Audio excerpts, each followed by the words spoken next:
다음에는 재미있는 무기 이야기 좀 하겠습니다. 북한이 얼마 전에 잠수함에서 발사한 탄도미사일을 성공시켰다. 이렇게 보도가 나왔습니다. 그 보도는 북한이 배포한 사진에 근거한 건데요.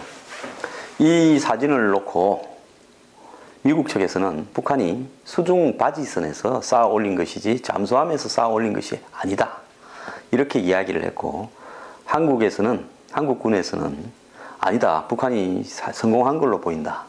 이렇게 하면서 서로 의견이 달랐습니다. 왜 한미 간에 이런 북한이 발사한 잠수함 발사 탄도미사일을 놓고 이렇게 의견이 다른 걸까요? 이 부분에 있어서 왜 그런지 이야기를 좀 해보겠습니다. 잠수함 발사 탄도미사일, 즉 이 서브마린 라운치드 발리스틱 미사일, 그래서 SLBM이라고 그러죠. 근데 이 잠수함 발사 미사일이 있다라는 것은, 성공한다는 것은 굉장히 큰 의미가 있습니다. 미국이 지금 한국에 사드를 배치하려고 하지 않습니까? 그럼 사드를 배치해서 뭘 하는 것입니까? 북한이 앞으로 이 탄도미사일을 한국 측으로, 특히 미군이 있는 평택 근처로 이렇게 발사를 하고 한국의 주요 원전 시설이라든지 주요 군사 시설 이런 부분으로 발사를 하게 되면 그것을 중간에서 쌓아 가지고 격추시키는 것이 사드 체계의 핵심 아닙니까? 그런데 만약에 북한이 SLBM, 즉 잠수함 발사 탄도미사일을 성공했다고 한다면 북한이 특정한 지역에서 쏠 때 그걸 미리 알고 그쪽에서 날라오는 궤적을 갖다가 파악해서 한국도 쏴서 중간에서 격추시키는 것이 가능한데요.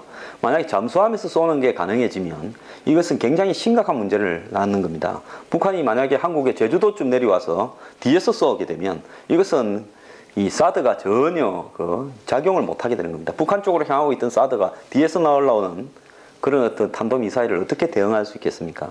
그렇기 때문에 이 북한이 잠수함 발사 탄도미사일을 성공했다는 것은 결국은 사드 체제가 좀 무력화될 수도 있다. 이런 걸 의미하는 거기 때문에 현재 사드 배치를 두고 이 미국과 한국이 팽팽한 긴장을 하고 있는 과정에서 한국군은 북한이 SLBM을 발사한 것이 사실일 것 같다. 이렇게 이야기하는 것이고요. 미국은 바지선에서 발사해서 그럴 만한 실력이 아직 안 되는데 이 뻥을 치고 있다. 이렇게 이야기하는 겁니다. 자, 여기에서 이제 이 현재 핵전쟁의 가장 중요한 문제는 상호 확정 파괴, 즉 MAD라고 하는 겁니다. 상대가 쏘게 되면 그럼 우리가 당하게 돼 있는데요. 그럼 우리가 당하고도 우리도 너네들을 갖다가 쏴서 파괴시킬 수 있다.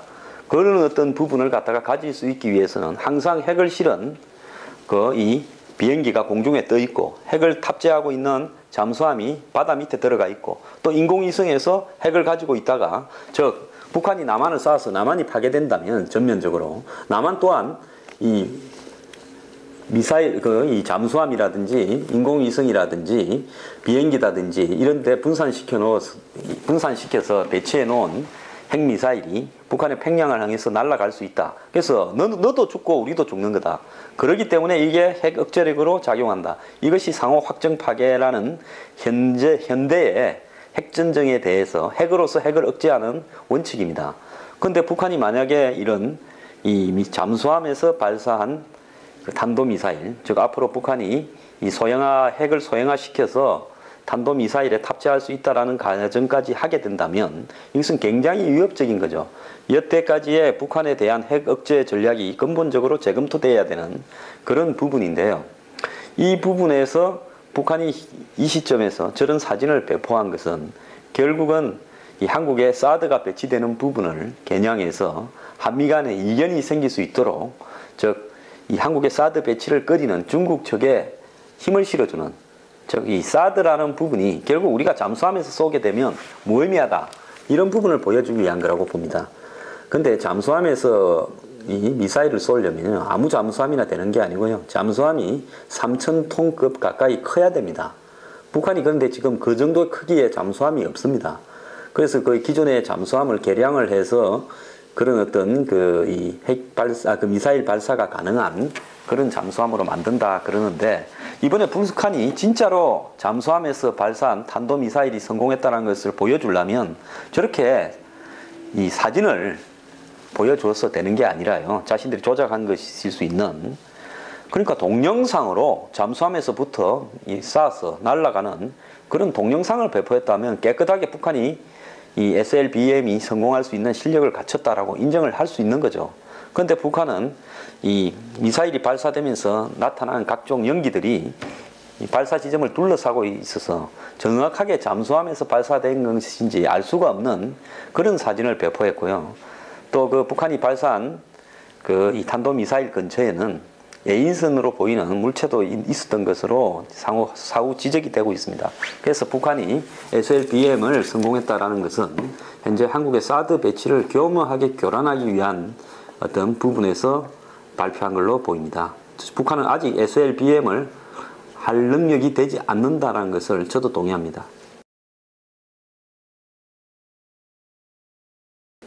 네, 그저께 반기문 유엔 사무총장의 북한 개성공단 방문이 좌절됐습니다. 북한이 그냥 단순히 한국 사람도 아니고요, 유엔의 사실상 최고 수장인 유엔 사무총장의 사전에 오래전에 약속되었던 개성공단 방문을 하루 전에 취소했다는 것은 굉장히 무례하고 또 국제 외교 관례에 어긋나는 부분이라고 봅니다. 반기문 유엔 사무총장은 한국 사람이지만은 유엔의 사무총장으로서 사실상 한국 국적으로 방문하는 것이 아니라 유엔의 입장으로 북한을 방문하겠다고 사전에 북한의 필요에 의해서 오래전에 서로 약속이 되었을 건데, 이 부분을 하루 전에 전격적으로 취소한 것은 북한이 현재 남한에 가하고 있는 여러 가지 압력들, 즉 우리는 당분간 남한과 대화를 하지 않고 긴장감을 조성하고 핵실험이나 미사일 실험들을 해나가겠다, 또 국지적인 도발을 하겠다, 이런 부분하고도 일치할 수 있고, 더 나아가서 남한의 대선을 겨냥한 부분에서 북한이 게임을 하고 있다, 저는 그렇게 보고 있습니다. 현재 반기문 유엔 사무총장은 이 한국 측에서는 이 여권 내에서 친박 진영의 대권 주자로서 거론이 되어 왔고, 실제로 각종 여론조사에서 최근까지도 1위를 하는 조사가 많이 나왔습니다. 이런 입장에서 이 북한은 박근혜 대통령의 이 자기 대권 플랜을 좌절시켜야 될 필요가 있다. 이런 입장에서 우리한테 협조해 주지 않으면 이 박근혜 정부의 앞으로 이 남한 전국 운영 주도력을 갖다 우리가 약화시킬 수도 있다. 이런 어떤 부분을 가지고 유엔 사무총장의 방문을 거절했다. 저는 뭐 그렇게도 해석할 수 있어야 된다고 봅니다. 근데 더 웃기는 것은요, 반기문 유엔 사무총장의 개성공단 방문이 좌절되고 난 이후에 이 진보하고 보수 몇 개 언론이 마치 고소하다라는 듯이 반기문 총장은 이제 유엔의 역할만 치중하라. 지금까지 뭐 반기문 유엔 사무총장이 유엔 역할에 치중했죠. 가끔씩 한국에 와서 뭐 고향에 돌아다니면서 몇 사람 만난 거 말고는 뭐가 있었습니까? 그럼에도 불구하고 이런 이야기를 갖다가 하는 것은 현재 한국의 보수 진보 언론 상당수가 현재 거의 정해져 있는 유력한 대권 주자들에게 상당히 줄을 서 있기 때문에 반기문이라는 새로운 변수가 등장하는 것을 환영하지 않는 것이다. 저는 그렇게 생각을 하고 있습니다. 여기서 그 중요한 부분은 유엔 사무총장이 과거에 자국에 돌아가서 임기를 마치고 대통령이나 정치 지도자가 된 적이 있느냐? 한번 예가 있었습니다. 96년에 오스트리아 출신의 쿠르트 발트하임 유엔 사무총장이 대선에 출마해서 오스트리아 대통령으로 당선되어서 6년의 임기를 채운 바가 있습니다. 그런데 이분은 나치 기마 기동대에서 근무했다. 그래서 그리스에서 나치의 돌격대의 활동을 상당히 했다. 이런 어떤 사진과 증거가 공개돼서 대통령을 하는 동안에 미국과 이스라엘 등의 비토를 받아가지고 외국을 제대로 순방하지도 못하고 비난만 받다가 끝이 났죠. 그래서 이 유엔 사무총장이 이 세계적으로 가장 훌륭한 사람이고 어린이들이 꿈이다. 이렇게 돼 있는데 이제 사무총장 임기를 마치고 한국으로 돌아와서 한국 대선에 2017년 대선에 출마할까봐 지금 꺼리는 이런 어떤 부분들이 좀 예민하고 과장되게 언론을 통해서 표출되는 것 같습니다. 한국인이 세계적으로 유명해졌으면 환영할 일이고요. 또 그 사람이 나중에 대선에 나올 가능성이 있다면 한국의 지금 이런 썩은 정치 풍토를 개선하는데 도움이 되기 때문에 신선한 자극이 또 될 수 있다. 이렇게 받아들여야 하는 것이 바른 거 아닌가. 왜 굳이 이 문제에 대해서 그렇게 예민하게 반응하면서 이 반기문 씨가 한국을 향해서 돌아보지 말기를 저렇게 목을 메고 있는가. 저는 그 의도도 좀 수상하고 궁금합니다.